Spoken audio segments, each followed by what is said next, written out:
recruitment for military and first responders in the United States of America is getting a lot tougher. I saw it firsthand this past 6 weeks. My grandson is joining the United States Army, and he ships out tomorrow morning for Fort Jackson. And I followed his recruiting process. And I saw a lot of the young men and women at the recruiting office. I saw them participate in the physical training that they had to do at the recruiting office. And watching these young men and women, I have to agree with some of the reports the military is sending out. Same for corrections, which is my field. Army was my first field, and corrections is my second field. I noticed a decline in the quality of people applying for these jobs.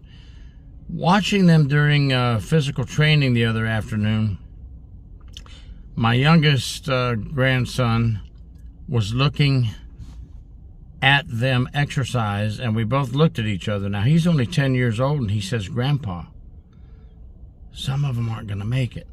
I said, "Pick out the ones, but don't let them know we're talking about them that aren't going to make it." And he and I both picked out the same 6 future recruits that are not going to make it, I don't think. I wish they would. What did we see? We saw a group that is from the couch potato era, from the gaming era, and have gotten so far overweight, it's almost to the point of no return. And I don't want to knock anybody down. If they can lose that weight and get in, then more power to them. But they have to meet certain height and weight requirements, and a lot of these folks didn't. And for the flutter kicks, they were doing 30 flutter kicks, and some of them made it to about 10 or 11, and they couldn't lift their legs anymore.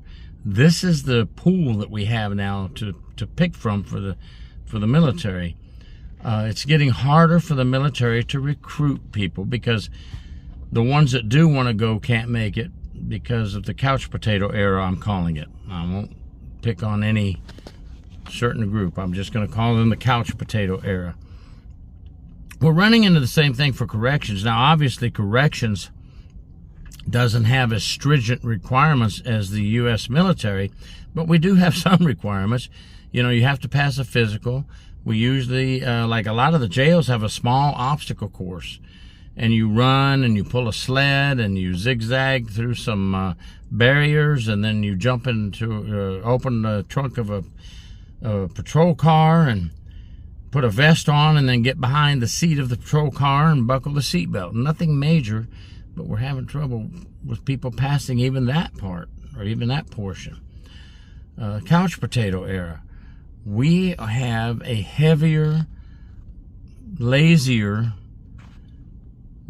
non-motivated group of people these days. And God bless those that do apply to be a first responder or to be in the military. Something inside those shows some intestinal fortitude that they want to do it. Unfortunately, their lives have been so laid back under the air conditioner that they can't do it. They can't make it. This is one thing that leads to shortages in first responders, in the military, and in corrections. I read a report that the military forces are reporting that the last few years have been very tough. They haven't gotten enough recruits, but the 2025 so far looks to be a little better. Not where it needs to be, but it looks to be a little better. I think we saw about 20 youngsters out there at the recruiting office doing an hour and 10 minutes of physical training. I'm going to say out of 20, they probably had 12 that would make it. Probably have 12 that will go ahead and finish the process and ship off to the military. With the way the world's going right now, we need our first responders, and we need our military men and women. I pray that we can get some of the couch potatoes off the couch and get done what they have to get done. The grandson was 202 pounds, and he had to be 181 pounds to get in the military. He spent a month and a half with me, and he is now 174 pounds, and he's picking up a couple of things in the store right now, and I'm taking him to the MEP Center where he'll spend the night in the hotel and ship out tomorrow. He made it.